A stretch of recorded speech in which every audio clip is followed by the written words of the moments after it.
तो संस्कृत व्याकरण प्रवेशिका के प्रथम भाग में हम लोगों ने 20 क्वेश्चन तक का अध्ययन कर लिया है।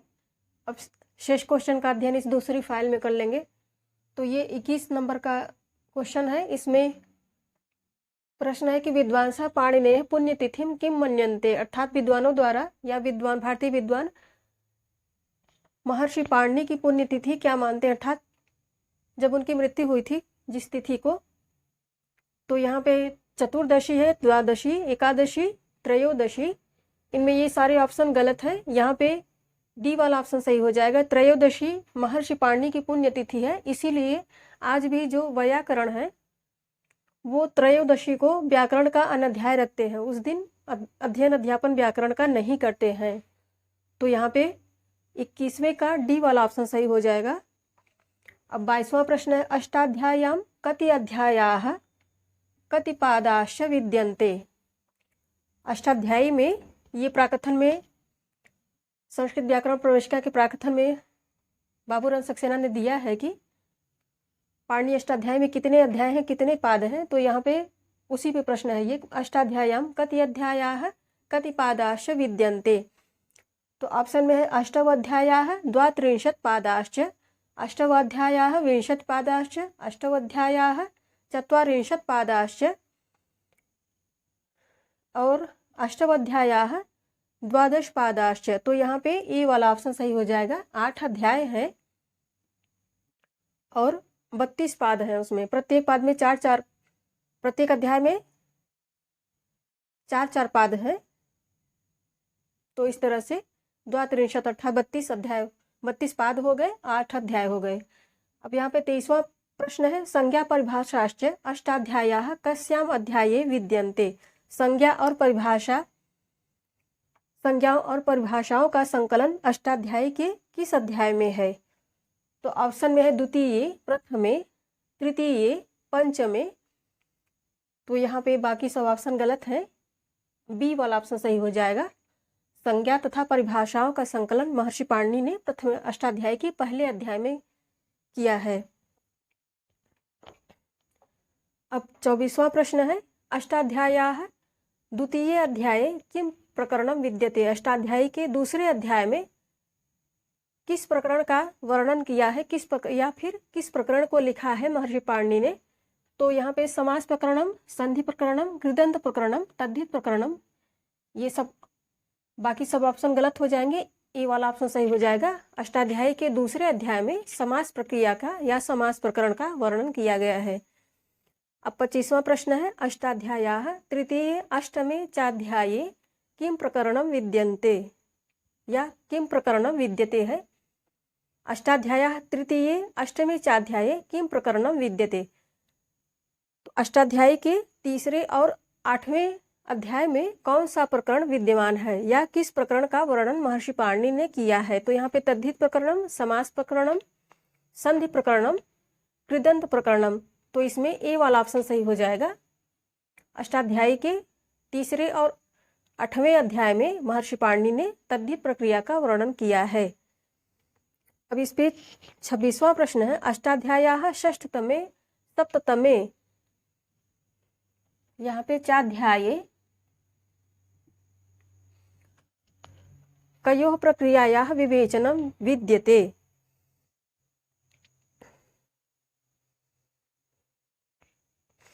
अष्टाध्यायी के छठवें और सतवें अध्याय में किस प्रक्रिया, किन दो, यहाँ पे कयो है तो किन दो प्रक्रिया का विवेचन प्राप्त होता है या विद्यमान है। तो यहाँ पे ऑप्शन में है कृत प्रक्रिया, समासांत प्रक्रिया, ये ऑप्शन गलत है दोनों ही। तद्धित प्रक्रिया ये भी गलत है। यहाँ पे बी वाला ऑप्शन सही हो जाएगा। सुप्तिंग प्रक्रिया का वर्णन या विवेचन महर्षि पाणिनि ने 6वें और 7वें अध्याय में किया है। तो इसका 26वें का बी वाला ऑप्शन सही हो जाएगा। ये सब काफ़ी इंपॉर्टेंट क्वेश्चन है, ये सब याद रहेंगे तो हम लोगों को आजीवन तो काम देंगे ही, परीक्षा की दृष्टि से भी सब तैयारी रहेगी। कहीं से भी यदि कुछ क्वेश्चन बन जाता है या उठा लिया जाता है तो हम लोग उसको निश्चय ही हल करके आएंगे परीक्षा में।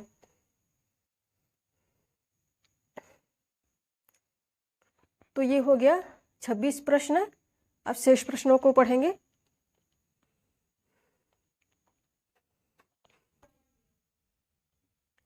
अब 27वां प्रश्न है संस्कृत व्याकरण प्रवेशिका के प्राकथन संबंधी। अष्टाध्याय्याः चतुर्थतमे पंचतमे चाध्याये किम प्रकरणम विद्यते। अष्टाध्यायी के इसका अर्थ है अष्टाध्यायी के चौथे और पांचवें अध्यायों में चौथे और पांचवें अध्याय में कौन सा प्रकरण विद्यमान है या कौन सा प्रकरण ऋषि पाणिनि ने लिखा है। तो यहाँ पे कृदंत प्रकरणम, समास प्रकरणम, एते सर्व ये सब गलत है। यहाँ पे सी वाला ऑप्शन सही हो जाएगा।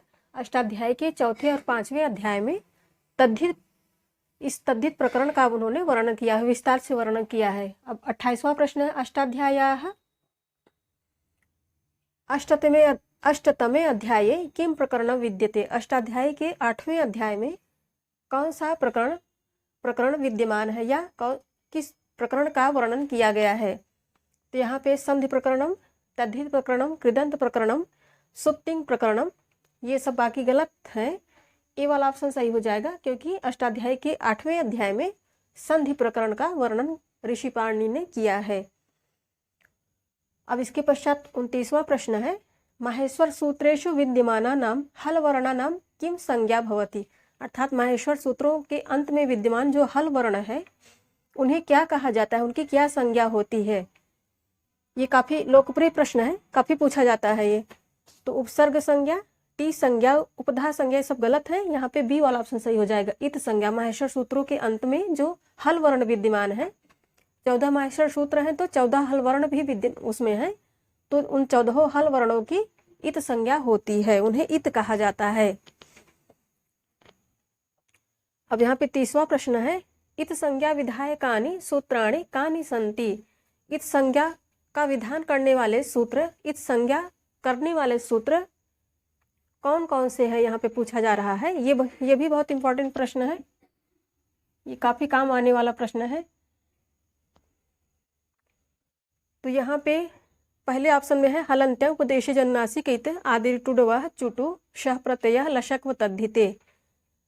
इसमें 6 सूत्र हैं। और दूसरा है वृद्धिरादय छलंत्यम आदिर टुडवः चुटु शाह प्रत्यय, इसमें 5 ही सूत्र हैं। अदेंगुड़ा, सी वाले में अदेंगुड़ा हलंत्यम चुटु आदिर टुडवः शाह प्रत्यय, इसमें भी 5 है। ऊपर युक्तेषु न किमपि, तो बाकी सब गलत हैं। ए वाला ऑप्शन सही हो जाएगा क्योंकि हलंत्यम उपदेश जन्नासिक आदिर टुडवः चुटु शाह प्रत्यय लशक व तद्धि, ये लशक व तद्धिते, ये 6 सूत्र इत संज्ञा का विधान करते हैं। और ये बहुत इंपॉर्टेंट है, काफ़ी पूछा जाता है और बहुत ही नॉलेजफुल ये प्रश्न है यहाँ पे। अब यहाँ पे एक 30वां प्रश्न है कह प्रायः वृद्धि गुण आगम आदेश उदात्तादि स्वर प्रभृतीनां प्रक्रियाणां निमित्तं वर्तते। तो हलः अचः ये दोनों ही गलत है। यहाँ पे अनुबंधः, सी वाला ऑप्शन सही हो जाएगा। अनुबंध ही प्रायः वृद्धि गुण आगम आदेश उदात्तादि स्वर प्रभृतीनां प्रक्रियाणां निमित्तं वर्तते। तो यहाँ पे 31वें का सी वाला ऑप्शन सही है। अर्थात 32 नंबर का यहाँ पे क्वेश्चन है अ ए ओ इत्येतेषां वर्णानां गुण संज्ञा केन सूत्रेण भवति। अ ए ओ इत्येतेषां वर्णानां, तो यहाँ पे अदेंगुड़न है, वृद्धिरादेच अदेंगुड़ेन,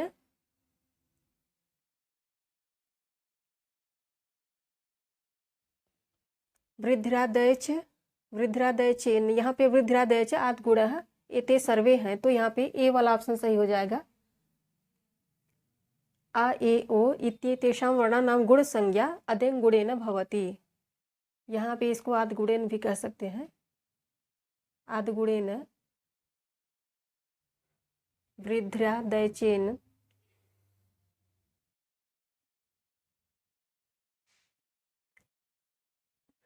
तो ये 32वें का ए हो गया। अब यहाँ पे 33वें में आ आय औ इत्येतेषां वर्णानां किम संज्ञा भवति। अर्थात आ, ऐ, औ, इन वर्णों की क्या, इन स्वरों की क्या संज्ञा होती है? तो यहाँ पे गुण संज्ञा है, टी संज्ञा है, इत संज्ञा है। ये भी गलत है, ये भी गलत है, ये भी गलत है। यहाँ पे डी वाला ऑप्शन सही हो जाएगा, वृद्धि संज्ञा।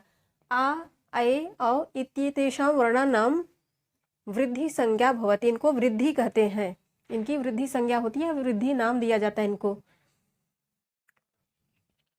वृद्धिरादेश सूत्र से इनको यहाँ पे वृद्धि नाम दिया जाता है या वृद्धि संज्ञा दी जाती है।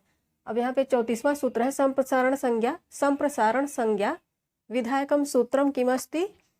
तो आद गुणा है, ये नहीं है, ये गलत है। वृद्धिरादेश भी गलत है, एते सर्व ये भी गलत है। यहाँ पे बी वाला ऑप्शन सही हो जाएगा। इज्ञण संप्रसारणम, इज्ञण संप्रसारणम, इस सूत्र से यह सूत्र संप्रसारण संज्ञा विधायकम सूत्रम अस्ति। इज्ञण संप्रसारणम इति संप्रसारण संज्ञा विधायकम सूत्रम अस्ति। अब यहाँ पे 35वां प्रश्न है इज्ञण संप्रसारणम अनेन सूत्रेण इकः स्थाने किम आगच्छति?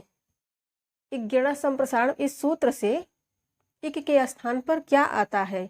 तो यहाँ पे यड़ा है, हला है, अचा है, चरा है, बाकी ये तीनों गलत हैं। ए वाला ऑप्शन सही हो जाएगा। यहाँ पे इक के स्थान पे यड़ आता है, अर्थात ई, उ, री और री के स्थान पे य, व, र, ल आया करता है। इसी को संप्रसारण कहते हैं। अब है 36वां प्रश्न है यदि शब्दस्य अंतिम स्वर पश्चात, यदि शब्दस्य अंतिम स्वर पश्चात या अंतिम स्वरस्य पश्चात, ऐसे भी कहेंगे, अंतिम स्वरस्य पश्चात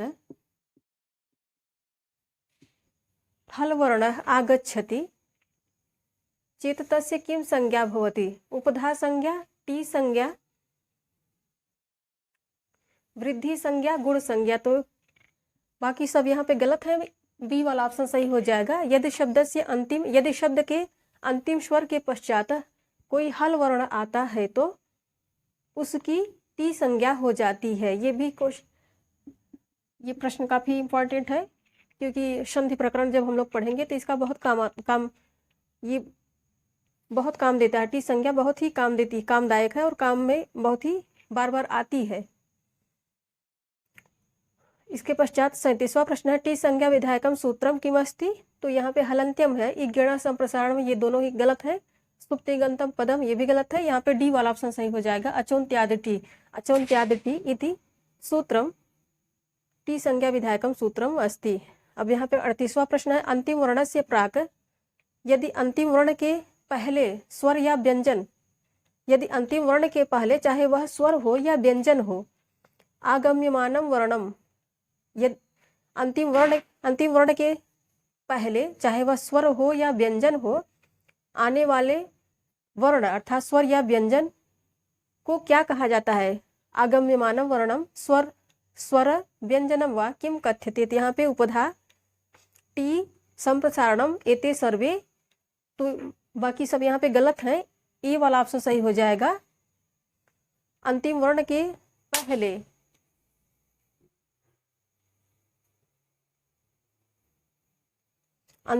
पहले चाहे वह स्वर हो या व्यंजन हो, आने वाले स्वर या व्यंजन को उपधा कहा जाता है। यहाँ पे 39वां प्रश्न है प्रातिपदिक संज्ञा विधायकम सूत्रम किम अस्ति? तो यहाँ पे चुटु है, आदिर्य टुडवा है, एते सर्वे, ये सब गलत है। यहाँ पे सी वाला ऑप्शन सही हो जाएगा।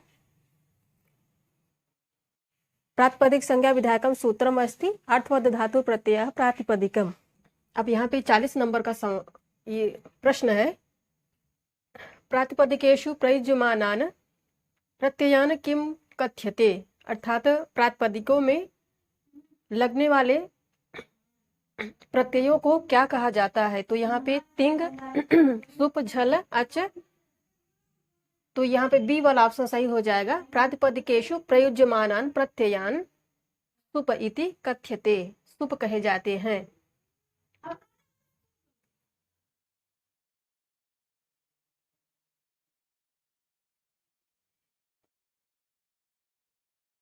इसके पश्चात 41वां प्रश्न है,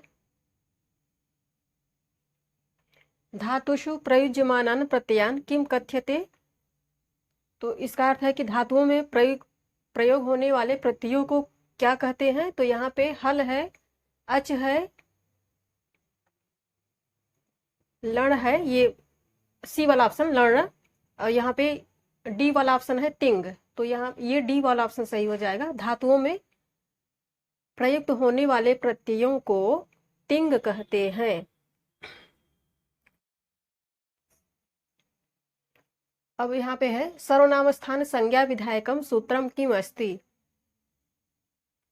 तो यहाँ पे सुडनपुंसकस्य है, नपुंसकस्य झलचः, तुल्यास प्रयत्नम सवर्ण एते सर्वे, ये सब गलत हैं। यहाँ पे ए वाला ऑप्शन सही हो जाएगा। सर्वनाम स्थान संज्ञा विधायकम सूत्रम अस्ति सुडनपुंसकस्य। 43वां प्रश्न है, अंग संज्ञा विधायकम सूत्रम किम अस्ति। तो यहाँ पे चुटु है, ये गलत है। सुप्तिंगंतम पदम, ये भी गलत है। यस्मात् प्रत्यय विधिस्तदादि प्रत्ययंगम, ये ऑप्शन सही है। अंग संज्ञा विधायकम सूत्रम अस्ति यस्मात् प्रत्यय विधिस्तदादि प्रत्ययंगम। अब इसके पश्चात यहाँ पे 44वां प्रश्न है, भ संज्ञा विधायकम सूत्रम किम अस्ति। तो तक तवतु निष्ठा, ये गलत है। तौ सत, ये भी गलत है। तुल्यास प्रयत्नम सवर्णम, ये भी गलत है। यहाँ पे डी वाला ऑप्शन सही हो जाएगा, यचिभम। भ संज्ञा विधायकम सूत्रम अस्ति यचिभम। इसके पश्चात 45वां प्रश्न है, अच व्यवधानेन विना हल वर्णानां परस्परे किम संज्ञा भवति।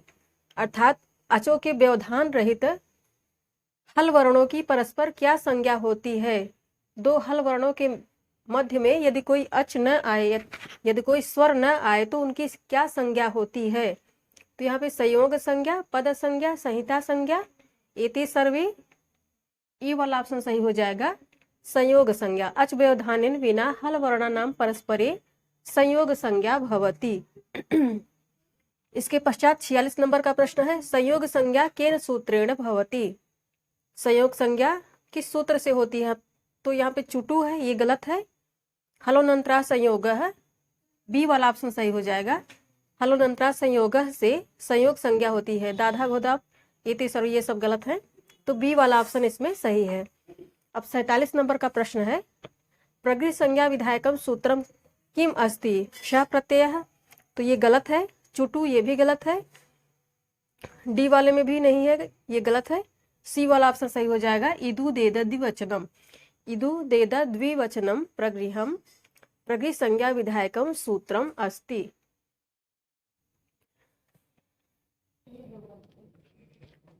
अब 48 नंबर का प्रश्न है, सार्वधातुक संज्ञा केन सूत्रेण भवति। तो ऑप्शन में है वृद्धि रेचि, नवेति विभाषा, ये भी नहीं है। बी वाला भी नहीं है ऑप्शन। यहाँ पे सी वाला ऑप्शन सही हो जाएगा, तिंशित सार्वधातुकम अनेन सूत्रेण सार्वधातुक संज्ञा भवति। अब यहाँ पे 49 नंबर का प्रश्न है, घु संज्ञा केन सूत्रेण भवति। तो यहाँ पे वृद्धिरादेश है, ये ऑप्शन नहीं है। अदेंग गुणा, ये भी नहीं है। सुप्तिगंतम पदम, सुप्तिंगंतम पदम, ये भी नहीं है। सी वाला ऑप्शन भी नहीं है। डी वाला ऑप्शन सही हो जाएगा, दाधा घोदाप अनेन सूत्रेण घु संज्ञा भवति। अब यहाँ पे 50वां प्रश्न है, तरप तमपौ तरप तमप, यहाँ पे तरप तमपयोः किम संज्ञा भवति। तरप और तमप की क्या संज्ञा होती है, इनको क्या कहा जाता है। तो यहाँ पे घ संज्ञा, टी संज्ञा, उपधा संज्ञा, एते सर्वे, ए वाला ऑप्शन सही हो जाएगा। तरप और तमप को घ, इन दोनों को ही सम्मिलित रूप से घ कहा जाता है, घ संज्ञा होती है इनकी। अब यहाँ पे 51 नंबर का प्रश्न है, टी संज्ञा निष्ठा संज्ञा है, निष्ठा संज्ञा केन सूत्रेण भवति। तो यहाँ पे ऑप्शन में है, ए वाले ऑप्शन में तरप तमपौ घ है, ये गलत है, ये नहीं है। तक तवतु निष्ठा, बी वाला ऑप्शन सही हो जाएगा। निष्ठा संज्ञा अक्ता और तवत प्रत्यय की होती है। दाधा घोता एते सर, ये दोनों भी नहीं है, सही नहीं है। अब 52 नंबर का प्रश्न है, आर्धधातुक संज्ञा केन सूत्रेण भवति। तो ऑप्शन में तव सत, ये भी गलत है। यचिभम, ये भी नहीं है। हलोनंतरा संयोग, ये भी नहीं है। डी वाला ऑप्शन सही है, आर्धधातुकं शेषः अनेन सूत्रेण आर्धधातुक संज्ञा भवति। तो 52 का डी सही है। 53 नंबर का क्वेश्चन है सतसंज्ञा कयोः भवति। सतसंज्ञा किनकी होती है? कयोः अर्थात दो हैं, तो सतसंज्ञा किनकी होती, किन दोनों की होती है? तो यहाँ पे क्षत्रि और शानच है, तवत अक्ता और तवतु है, ल्यप और अक्त्वा है, एते सर्वे।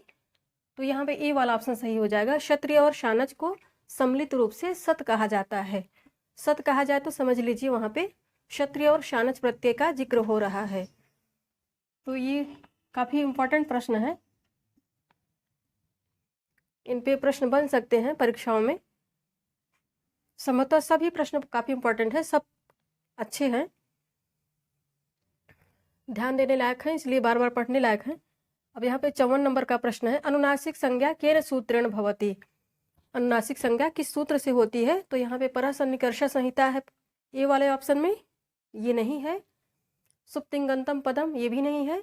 मुख नासिका वचनोनुनासिकः, सी वाला ऑप्शन सही हो जाएगा। अनुनासिक संज्ञा मुख नासिका वचनोनुनासिकः इस सूत्र से होती है, अर्थात मुख और नासिका दोनों से ही जिन वर्णों का उच्चारण होता है उनको अनुनासिक कहते हैं।